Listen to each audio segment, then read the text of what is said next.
Chers amis de KTO, bonjour et bienvenue si vous nous rejoignez pour suivre en direct depuis la place Saint-Pierre notre rendez-vous avec le Saint-Père pour la prière de l'Angélus. Aujourd'hui, en Italie et dans d'autres pays, l'on célèbre le Corpus Domini, la fête de l'Eucharistie, le sacrement du corps et du sang du Seigneur, qu'il a institué dans la dernière scène et qui constitue le trésor le plus précieux de l'Église. L'Eucharistie est comme un cœur qui donne vie à tout le corps mystique de l'Église, une organisation sociale fondée sur le lien spirituel mais concret avec le Christ. Comme disait l'apôtre Paul, puisqu'il y a un seul pain, la multitude que nous sommes est un seul corps, car nous avons tous part à un seul pain. Sans l'Eucharistie, l'Église, tout simplement, n'existerait plus. Et l'Eucharistie, en effet, qui fait de nos communautés humaines un mystère de communion, capable de porter Dieu au monde et le monde à Dieu. Le Saint-Esprit qui transforme le pain et le vin dans le corps et le sang du Christ transforme aussi tous ceux qui le reçoivent avec foi dans les membres du corps du Christ, de façon à que l'Église est réellement sacrement d'unité des hommes avec Dieu et entre eux. Dans une culture toujours plus individualiste telle que celle dans laquelle nous vivons, dans les sociétés occidentales, et qui a tendance à se répandre dans le monde entier, l'Eucharistie constitue une sorte d'antidote qui opère dans l'esprit et dans le cœur des croyants et qui sème continuellement chez eux la logique de la communion, du service, du partage, bref, la logique de l'Évangile. Les premiers chrétiens à Jérusalem était un signe évident de ce nouveau style de vie et qui vivait en effet en communion tous leurs biens, afin que personne ne fût dans le besoin. Et de quoi venait tout cela? Dans l'Eucharistie, c'est-à-dire du Christ ressuscité, réellement présent parmi ses disciples et actif avec la force du Saint-Esprit. Et même dans les générations suivantes, par les siècles, l'Église, malgré ses limites et les erreurs humaines, a continué d'être dans le monde une force de communion. On peut penser tout particulièrement aux périodes les plus difficiles d'épreuve, ce que a signifié par exemple pour les pays soumis au régime totalitaire la possibilité de se retrouver dans la messe du dimanche. Comme disaient les anciens martyrs du Abitène, sans le dimanche, c'est-à-dire sans l'Eucharistie du dimanche, nous ne pouvons pas vivre. Mais le vide produit par la fausse liberté, donc ce vide peut être tout aussi dangereux. Et alors la communion avec le corps du Christ, c'est un remède pour l'intelligence et pour la volonté, pour retrouver le goût de la vérité et du bien commun. Chers amis, invoquons la Vierge Marie, que mon prédécesseur, le bienheureux Jean-Paul II, a défini femme eucharistique à son école, mais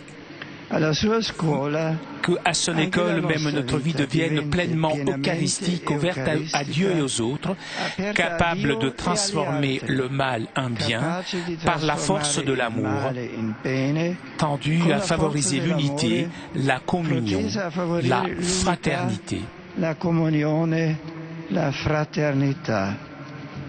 Angelus Domini nunciavit Mariae. Et concepit Spiritus Sancto. Ave Maria, gratia plena, Dominus tecum, benedicta tu in mulieribus, et benedictus fructus ventris tui, Iesus. Sancta Maria, Mater Dei, ora pro nobis peccatoribus, nunc et in hora mortis nostre. Amen. Ecce ancilla Domini. Fiat mihi secundum verbum tuum. Ave Maria, gratia plena, Dominus tecum, benedicta tu in mulieribus, et benedictus fructus ventris tui, Iesus. Sancta Maria, Mater Dei, ora pro nobis peccatoribus, nunc et in hora mortis nostre. Amen. Et verbum caro factum Et est. habitavit in nobis. Ave Maria, gratia plena, Dominus tecum, benedicta tu in mulieribus, et benedictus fructus ventris tui, Iesus. Sancta Maria, Mater Dei, ora pro nobis peccatoribus, nunc et in hora mortis nostre. Amen. Ora pro nobis Sancta Dei Genitrix. Udine ficiamo promissionibus Christi. Oremus,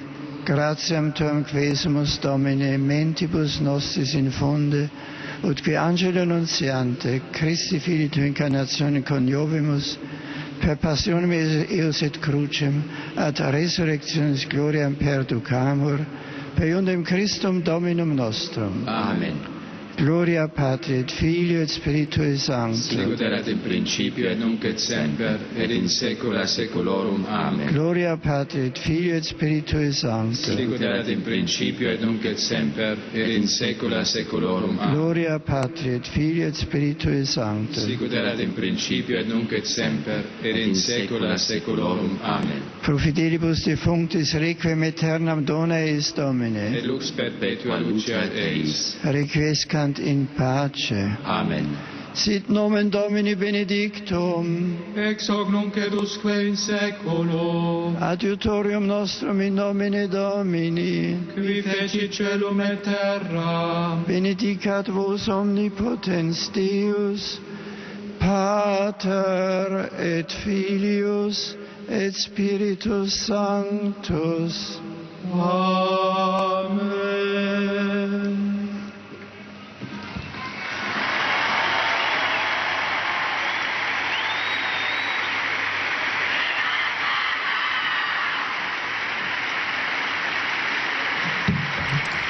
Chers frères et sœurs, aujourd'hui aussi j'ai la joie d'annoncer la proclamation de quelques nouveaux bienheureux. Hier, à Hambourg, où furent tués par des nazis en 1943, ont été béatifiés.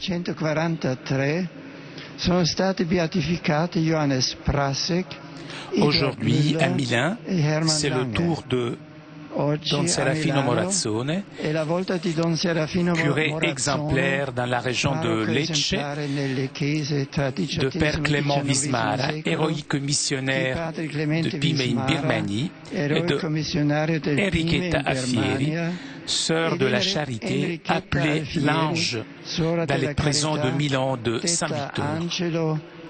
Louons le Seigneur pour ce témoin lumineux de l'Évangile.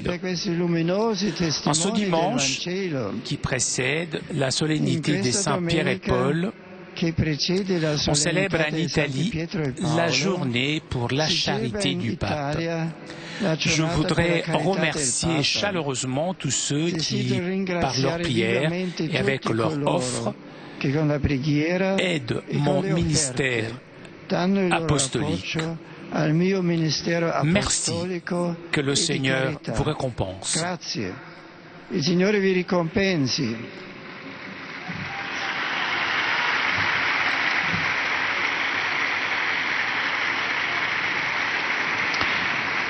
Je salue les pèlerins francophones, particulièrement les anciens élèves de l'Institut Saint-Dominique de Rome. En ce jour, de nombreux pays célèbrent la solennité des saints sacrements du corps et du sang du Christ. Nous avons toujours à redécouvrir le don inouï de son Fils que Dieu nous fait dans l'Eucharistie en participant chaque dimanche à la messe.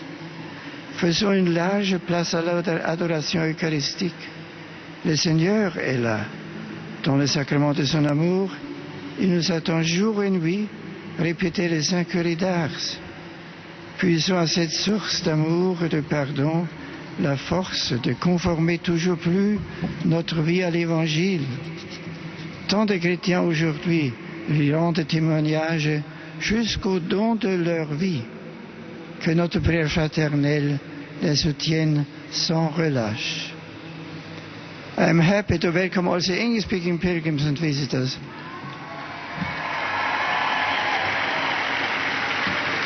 Particularly as a group from St. Fidelis Parish in Toronto. In many places today the Church celebrates the solemnity of the body and blood of Christ. May our hearts rejoice in the great gift of Jesus, the bread of life, who has given himself for us and has come to nourish us. As we open our hearts to others and walk the path of life, may he always sustain and guide us. God bless you all.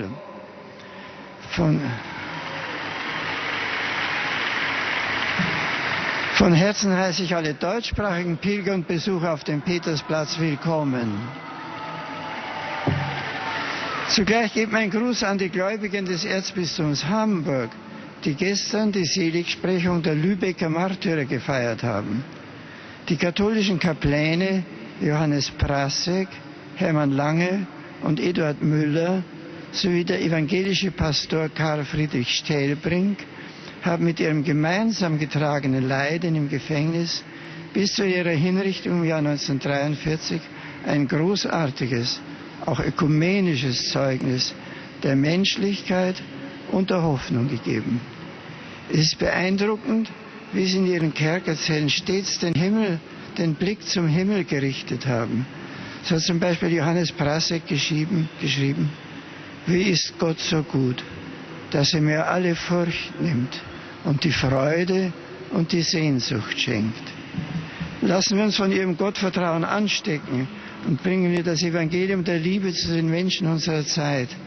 Der Herr begleite euer Reden und unser Tun. Saluto cordialmente a los peregrinos de lengua española que participan en esta oración mariana, en particular a los miembros de la Asociación de la Medalla Milagrosa, así como a los directivos de la radio y televisión El Sembrador por la Nueva Evangelización.